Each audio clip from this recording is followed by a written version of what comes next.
Pues buenas noches a todos. Vamos a continuar con nuestro retiro cuaresmal en este tercer día, esta tercera etapa. Habíamos dejado a Jonás cayéndose por el barco, tirado por los marineros.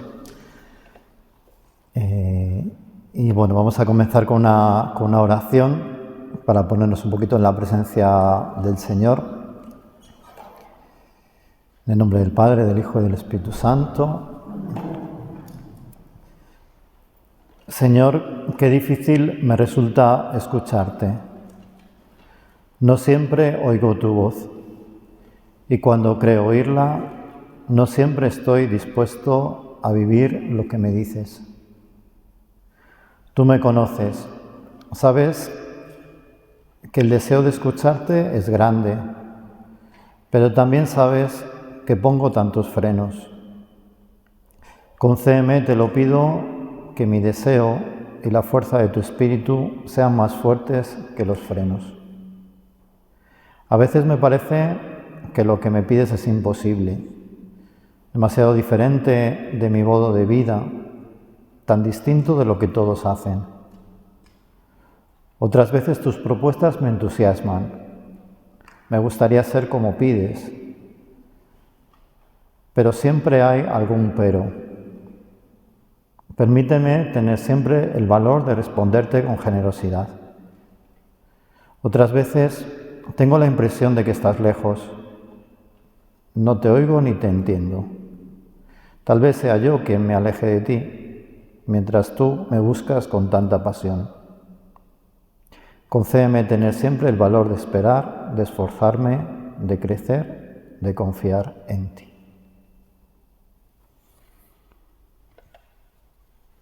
Bueno, pues vamos entonces a seguir adelante con nuestra historia del libro de Jonás. Hoy vamos a hablar sobre todo del capítulo 2 del libro, que sabéis que tiene 4 capítulos, y una nota un poquito histórica sobre el libro. El libro de Jonás data muy probablemente del periodo posterior al exilio del pueblo de Israel, que sabéis que estuvo desterrado en Babilonia, y por lo tanto el final de la dominación persa, la época de Ciro, y las reformas religiosas y sociales promovidas por Esdras y Nehemías. ¿Qué quiere decir esto? Pues que el pueblo vuelve a la tierra prometida de nuevo, después de tanto tiempo fuera, y hay como que empezar de nuevo. Es un momento de reinicio. No solo en la reconstrucción material de la ciudad de Jerusalén, de tantos lugares, del templo, sino también en la identidad del pueblo. Es como un reto. Y Israel se remite a la tradición mosaica. La monarquía ha sido un fracaso, entonces no van a volver a tener un rey. Es una época muy interesante, ¿no? En la que, bueno, se vuelve también a toda la ley de Israel y la religión judía, un poco como la conocemos en el último tiempo, como la conoció Jesús, se va a edificar en este periodo. Entonces, es un periodo en el que la comunidad judía adopta como una especie de actitud de cerrazón, de autodefensa. ¿Por qué? Porque han estado tanto tiempo fuera, en contacto con otros pueblos. Los samaritanos, escuchábamos el otro día también la lectura de la samaritana, eran los que se habían quedado, pero habían entrado también en contacto con otros pueblos. Entonces, ¿quién es el pueblo de Israel, no? Y aquí como que aparece dos caminos. Un camino de particularismo, donde ellos se van cerrando y cerrando, como diciendo, nosotros somos el pueblo elegido, somos el pueblo de Dios, y no queremos saber nada de los demás pueblos, porque esos son paganos y ahí no está Dios. Y otra línea, que es mucho más abierta, que aparece en el segundo Isaías, que se llama, una parte del profeta Isaías, la misión de Israel entre los paganos. Es decir, el pueblo de Israel ha sido elegido por Dios para ser misionero, para llevar a Dios a los demás. La elección es en función de la misión. Y estas dos posturas, cerrarse o abrirse, son las que están como detrás del libro de Jonás. Y vamos a ver que a Jonás le va a costar mucho abrirse a pesar de todo lo que está ocurriendo. Esto lo digo para que entendamos un poquito mejor el libro. Después volveremos sobre esto. Es como un desafío ante la relación con los que no son del pueblo de Israel. Jonás es enviado a Nínive, una ciudad extranjera. En el barco estaban los paganos. Luego vamos a ver lo que pasa cuando llegue a Nínive. Pero vamos a ver un poco centrarnos en el capítulo 2. Y llegamos a la famosa ballena, ¿no? En el capítulo 2, Jonás está dentro de la ballena, va a entrar y al final va a salir. El primer versículo, el Señor envió un gran pez. No dice que fuera una ballena, pero bueno, digamos que un poquito como así en la imaginación o en el imaginario pues popular, es un gran pez, pues nos imaginamos el pez así, más grande que conocemos. Un gran pez para que se tragase a Jonás. Allí estuvo Jonás en el vientre del pez durante 3 días con sus noches. Y este capítulo son pues esos 3 días que va a estar Jonás. De nuevo aparece Dios como el protagonista. Este segundo capítulo también va a empezar, el primero era la palabra de Dios, este es Dios envió a un gran pez. Dios es el que tiene la iniciativa. Jonás como que ya ha tirado la toalla y ha dicho, pues tirarme al mar, me muero y ya está. Pues Dios no le deja morir. Va a hacer, como vamos a decir, un milagro, como ya dije el primer día, pues es una historia, pues una especie de fábula o de cuento. Y Dios no quiere, como nos dice el profeta Ezequiel, Dios no quiere que el pecador muera, sino que se convierta y viva. Y va a luchar hasta el final por la conversión de Jonás y por la vida de su profeta. Esto es importante, ¿no? Porque a veces nosotros tiramos la toalla, pero Dios no la tira. Dios sigue ahí hasta el final, ¿no? Nosotros decimos, no hay nada que hacer, con nosotros mismos o con otras personas. Y sin embargo, Dios sigue teniendo esperanza hasta el final. La paciencia de Dios es grande. El otro día la pregunta era, ¿no? ¿Cuáles son esos vientos, esas tormentas que Dios envía para traerme de nuevo, para darme cuenta que me estoy alejando? La ballena va a ser otro signo más de Dios, otro instrumento de Dios para que el profeta se dé cuenta que el Señor pues le quiere y lucha hasta el final por él. Y va a entrar en este gran pez, ¿no? Todo es grande en el libro, como ya dijimos, ¿no? El barco es grande, la tormenta es grande, la ciudad es grande, pues también el pez es grande, ¿no? Como los niños, que les parece pues, todo grande. Este simbolismo también es muy interesante y aparece muchas veces en muchas historias universales, en los mitos, también en las películas, más modernamente. El entrar hacia abajo, pues a veces se habla de entrar en una caverna, en un lugar escondido, o de pues eso, un monstruo que traga al personaje. Esto aparece en muchos lugares y está vinculado pues también a la figura materna. Es el descenso total, como decía el otro día, Jonás va descendiendo y aquí ya cae lo más bajo posible. El vientre de la ballena nos va a hablar también de alguna manera un poco como del vientre de la madre, y de hecho va a haber como un nuevo nacimiento, vamos a verlo después. Es entrar como dentro de la tierra. El sentido, ¿no?, de este símbolo, vamos a decir, es un poco como la aspiración a la unidad interior, a la vida mística, íntima, entrar en lo profundo, en el interior de la persona, en el inconsciente. Fijaros que también en los sueños, no sé si os sabéis alguna vez, ¿no? Pues esto depende un poco de las personas, pero están estudiados también los sueños. Cuando a veces estamos como entrando dentro, ¿no?, de una cueva, de una casa, de algo, y bajamos para abajo, ¿eh?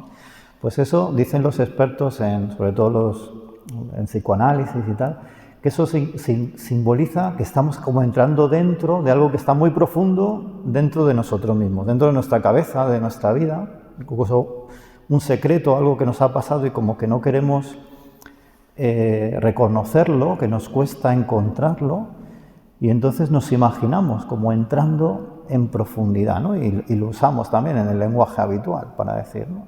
Bueno, pues Jonás va a entrar dentro de ese pez, expresando pues todo esto, ¿no? Es un lugar tremendo, nos lo podemos imaginar, pues oscuro, silencioso, ahí dentro del pez. Pero también es como el lugar donde se puede encontrar el tesoro escondido, ¿no? Algo que está ahí, que le está esperando, y también como es el símbolo del útero materno. Continúa el texto, voy a leerlo todo lo que nos queda del capítulo, excepto el último versículo, desde el versículo 2. Jonás suplicó al Señor su Dios desde el vientre del pez. Invoqué al Señor en mi desgracia y me escuchó. Desde lo hondo del abismo pedí auxilio y escuchaste mi llamada. Me arrojaste a las profundidades de alta mar, las corrientes me rodeaban, todas tus olas y oleajes se echaron sobre mí. Me dije, expulsado de tu presencia, ¿cuándo volveré a contemplar tu santa morada? El agua me llegaba hasta el cuello, el abismo me envolvía, las algas cubrían mi cabeza. Descendí hasta las raíces de los montes, el cerrojo de la tierra se cerraba para siempre tras de mí. Pero tú, Señor, Dios mío, me sacaste vivo de la fosa. Cuando ya desfallecía mi ánimo, me acordé del Señor y mi oración llegó hasta ti, hasta tu santa morada. Los que sirven a ídolos vanos abandonan al que los ama. Pero yo te daré gracias, te ofreceré un sacrificio y cumpliré mi promesa. La salvación viene del Señor. Bueno, pues Jonás se pone a rezar, finalmente, porque hasta ahora Jonás no había hablado, y se pone a rezar. Los marineros le habían rogado, ¿os acordáis, no?, que rezara, y no lo había hecho. Los paganos habían sido más religiosos que el profeta. Ahora Jonás convierte el vientre del pez en una capilla, vamos a decir, ¿no? Y empieza a rezar. Pero ¿qué va a utilizar para su oración? Pues va a utilizar toda una serie de citas de salmos. Todo este texto son citas de salmos que él sabía de memoria y que son más anteriores a él, y que conocía, y los judíos conocían de memoria. Hay como 5 salmos distintos ahí, enganchados, unos a otros. Si lo veis en la Biblia, en las Biblias que tienen las referencias, pues os va diciendo, ¿no?, a lo mejor los paralelos, salmo tal, salmo cual, ¿no? Es un salmo que Jonás, vamos a decir, construye utilizando material, pues eso, copiando y pegando, como se hace ahora con el ordenador, copia y pega de aquí y de allá para hacer su salmo. Salmos que hablaban de una situación parecida a la que él se encuentra, que hablan del mar, que hablan de que estaba muriéndose, el agua me llega hasta el cuello, bueno.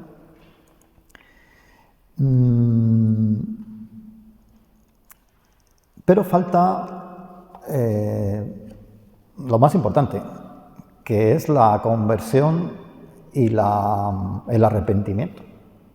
O sea, en ningún momento Jonás dice, pues perdóname, Señor, porque he huido de ti y ahora me doy cuenta que no. Pues no. No solo eso, sino que es como una oración como muy formal.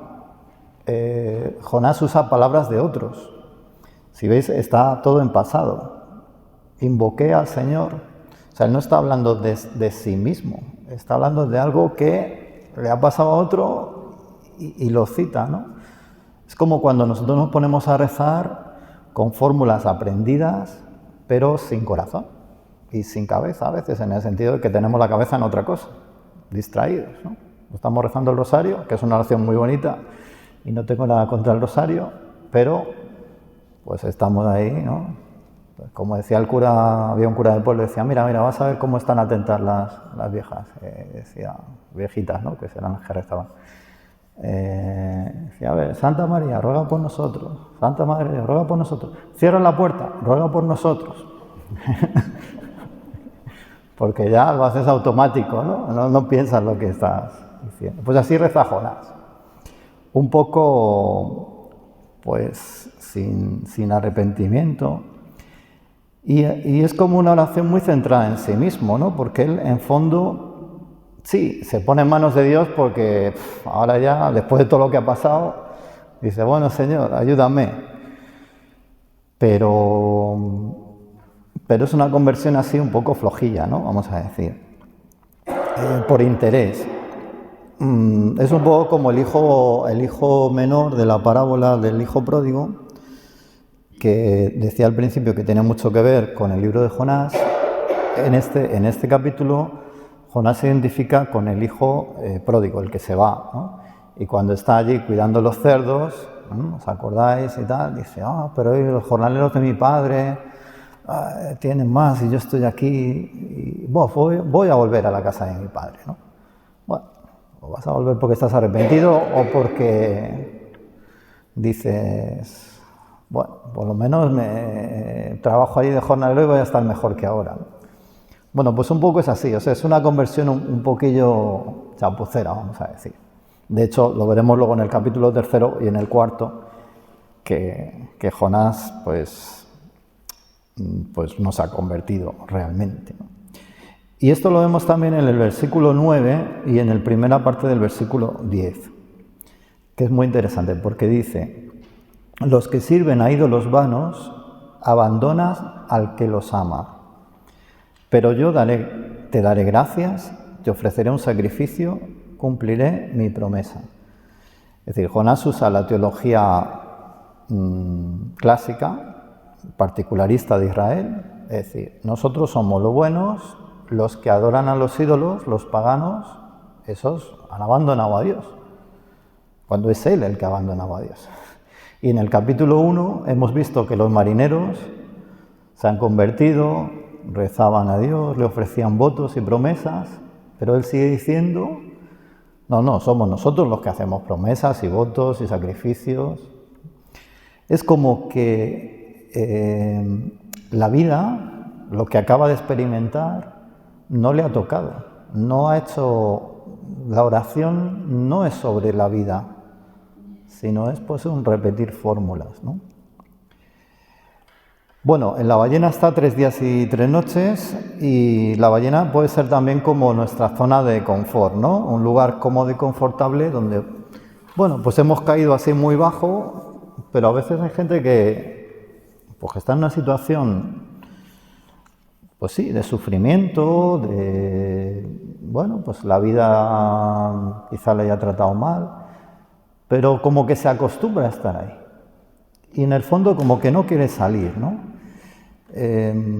Y también a veces la vida religiosa se puede convertir en eso, como una excusa para estar ahí lamentándonos, pero no salimos, no salimos a la misión, no cambiamos, ¿no? También en la parroquia puede ser así, incluso mi grupo, la oración, estamos bien entre nosotros, pero ¿y los demás y los que están fuera?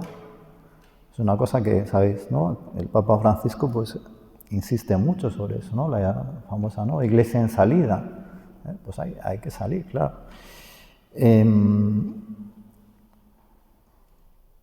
Bueno, pues aquí al final dice, el Señor habló al pez que vomitó a Jonás en tierra firme. Entonces, después de los 3 días, parece que Jonás un poco ha cambiado de actitud. Bueno, pues vamos a ver ahora qué hace Jonás, ¿no? Y le vomita en tierra firme. Jesús hace una referencia al libro de Jonás hablando de la Pascua. Dice en el Evangelio de Mateo, como estuvo Jonás en el vientre del gran pez 3 días y 3 noches, así estará el Hijo del Hombre en el corazón de la tierra 3 días y 3 noches. Es decir, que el libro de Jonás, de alguna manera, si lo vemos a la luz del Evangelio, a la luz de lo que dice el mismo Jesús, nos está hablando de la resurrección, nos está hablando de la muerte y de la resurrección de Jesús. Y este es un momento como que es un nuevo nacimiento, una nueva oportunidad para Jonás. Jonás hasta ahora lo ha hecho muy mal, pero ahora puede empezar de nuevo, puede nacer de nuevo. Como Jesús le dice pues también a Nicodemo, ¿no? ¿Os acordáis? ¿Cómo puede un hombre, ¿no?, nacer siendo viejo? Tiene que entrar en el seno de su madre otra vez. La ballena representa, ¿no?, de alguna manera ese seno de la madre del que ahora Jonás va a renacer. Y Jesús le dice, el que no nazca del agua y del Espíritu no puede entrar en el reino de Dios. Hay que nacer de nuevo, ¿no? Y aquí va a cambiar el movimiento. Del descenso va a comenzar el ascenso, ¿no? Entonces, la ballena sube y vuelve a la tierra, ¿no? Hasta ahora había ido todo bajando, hasta tocar fondo, y ahora va a empezar a subir. Hay otro detalle interesante, que es el mismo nombre de Jonás. Jonás en hebreo significa paloma. Y la paloma es un animal que tiene pues también un simbolismo interesante, ¿no? En los pueblos del Próximo Oriente antiguo evoca el amor y la fidelidad entre un hombre y una mujer. Y sobre todo para los judíos, la paloma evoca un episodio del Antiguo Testamento muy importante, que es, no sé si a alguien se le ocurre, el arca de Noé. Muy bien. El fin del diluvio. La paloma es el signo del fin del diluvio. Cuando Noé, desde el arca, manda la paloma, y la paloma, ¿no?, vuelve con una rama de olivo, como diciendo, ya la tierra, hay tierra, ¿no? No está cubierta por el agua. Que es un nuevo nacimiento de la humanidad, según la tradición bíblica. Entonces, el nombre de Jonás mismo significa, de alguna manera simboliza, hay que nacer de nuevo, hay que convertirse, hay que volver a empezar. Y era algo que también de alguna manera le estaba diciendo el autor del libro de Jonás, o el Señor a través del autor del libro de Jonás, al pueblo de Israel. Cuidado, que ahora hay que empezar de nuevo, pero a ver cómo empezáis después del exilio. No podéis empezar cerrándoos solamente a los otros pueblos, porque la misión tiene que ser hacia afuera, ¿no? Por eso Dios nos invita a un nuevo nacimiento para construir el proyecto de Dios, que no es el nuestro, y que tenemos que cambiar nuestra mentalidad. A Jonás le cuesta mucho cambiar la mentalidad. Él dice, no, los paganos se tienen que condenar todos, porque no puede ser. Y le va a costar hasta el final. Y hasta el final veremos, ya adelanto, no vamos a saber si Jonás cambia o no, porque el libro lo va a dejar abierto.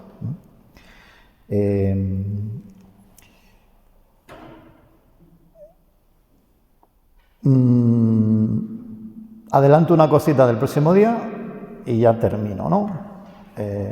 Primer y segundo versículo del capítulo 3. El Señor dirigió la palabra por segunda vez a Jonás y le dijo así: ponte en marcha y ve a la gran ciudad de Nínive, allí les anunciarás el mensaje que yo te comunicaré. Y aquí, después de 2 capítulos, estamos en la mitad del libro, parece que estamos otra vez al principio. O sea, parece que estamos empezando de nuevo. Dice, bueno, vete a Nínive, que es lo mismo que le había dicho en el primer versículo del primer capítulo, ¿no? Y ahí uno se queda diciendo, bueno, ¿y ahora irá o huirá otra vez? ¿Qué va a hacer, no? Y no, esta vez se va a Nínive, ¿no? Así que uno dice, menos mal, porque ya parece que va entrando en razón este hombre, ¿no? Bueno, el Señor continúa a confiar en su profeta, no va a perder la confianza y le va a volver a llamar. El próximo día vamos a ver lo que pasa en Nínive, que es el capítulo 3, que es muy interesante. Y como preguntas para esta semana, pues, ¿cómo vivo la oración y los sacramentos? En el sentido, ¿los vivo como algo formal, externo, como para tener la conciencia tranquila, o como un encuentro real que deja libertad a Dios para hablar a mi corazón?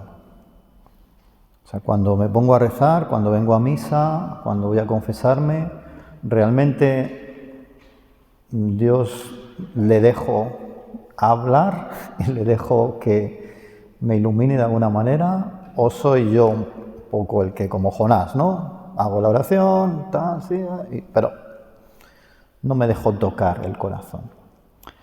La otra pregunta es, ¿cuál es el nuevo nacimiento que Dios quiere para mí en este momento de mi vida? Me parece que era el lema del año pasado, ¿no? Hay que nacer de nuevo de la parroquia. O sea que de eso imagino que... Bueno, pues... Pero en este momento, para mí, ¿no? En cómo tengo yo que nacer de nuevo. ¿En qué tendría yo que comenzar de nuevo, ¿no? Y la tarea para la semana, pues sería un poco intentar salir de nuestra particular ballena, ¿no? Es decir, de lo que Dios me pide. Si Dios me está pidiendo ir en una dirección, lo que me frena, lo que me cuesta, donde estoy yo cómodo y confortable, pues intentar salir. Ya estamos hacia el final de la Cuaresma, con lo cual pues tendríamos que tener ya, ¿no? De alguna manera un cierto fruto de lo que Dios nos está pidiendo. Pues nada más, que paséis buena noche y nos vemos la semana que viene, continuamos.